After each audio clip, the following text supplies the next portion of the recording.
Gaza मामले पर सोनिया गांधी के बाद अब कांग्रेस नेता पवन खेड़ा ने भी पीएम मोदी पर तीखा हमला बोला है।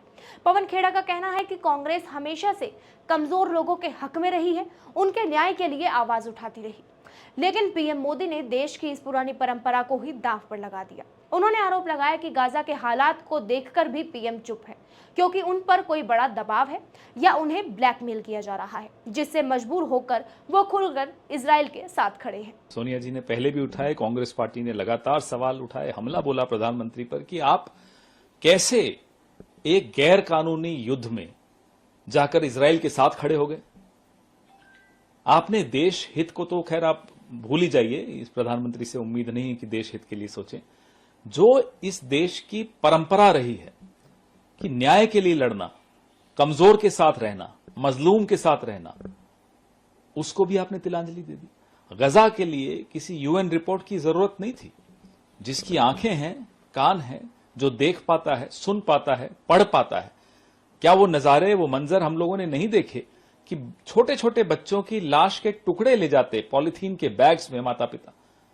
उसके बाद भी हम एक गलत देश के साथ खड़े हो जाएं, ऐसे प्रधानमंत्री से सवाल भी पूछना अच्छा नहीं लगता। अब तो हमें, जिसने सब कुछ गिरवी रख दिया, अपना जमीर गिरवी रख दिया, उससे क्या सवाल पूछेंगे आप।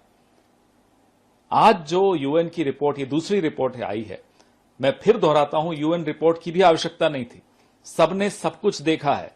पूरी दुनिया, लगभग पूरी दुनिया एक तरफ खड़ी है इजराइल के खिलाफ लामबंद होकर, इस गैर कानूनी जंग के खिलाफ। लेकिन भारत का प्रधानमंत्री, मैं भारत नहीं कहना चाहूंगा क्योंकि मैं पूरे यकीन के साथ कह सकता हूं कि भारत की सोच ऐसी नहीं हो सकती। भारत का प्रधानमंत्री किसी दबाव में है। भारत का प्रधानमंत्री कहीं ब्लैकमेल हो रहा है कि इस तरह से खुलकर इजराइल के साथ खड़ा है, इस तरह से उसके मुंह से आवाज नहीं निकलती। गजा में हजारों बच्चे मारे गए, छोटे छोटे, कुछ महीनों बड़े उनकी उम्र रही, कुछ तो ऐसे थे जिनकी उम्र हफ्तों में थी। उनका क्या लेना देना युद्ध से। उसके बाद प्रधानमंत्री के मुंह से एक शब्द नहीं निकलता। अफसोस कि भारत को इस तरह का प्रधानमंत्री देखना पड़ा। लेकिन सवाल सर ये उठता है कि लंबे समय तक भारत में सत्तासीन रही कांग्रेस पार्टी, जो अभी विपक्ष में है, इनकी राय और मौजूदा सरकार की विदेश नीति में गाजा को लेकर इतना बड़ा फर्क क्यों? बात कांग्रेस और बीजेपी की राय की नहीं है, बात हिंदुस्तान की राय की, बात सही और गलत की है। अगर आपके पास भी कोई शिकायत हो तो हमें कमेंट बॉक्स में जरूर बताएं। साथ ही यूट्यूब, फेसबुक, ट्विटर और इंस्टाग्राम को फॉलो और सब्सक्राइब करना ना भूलें।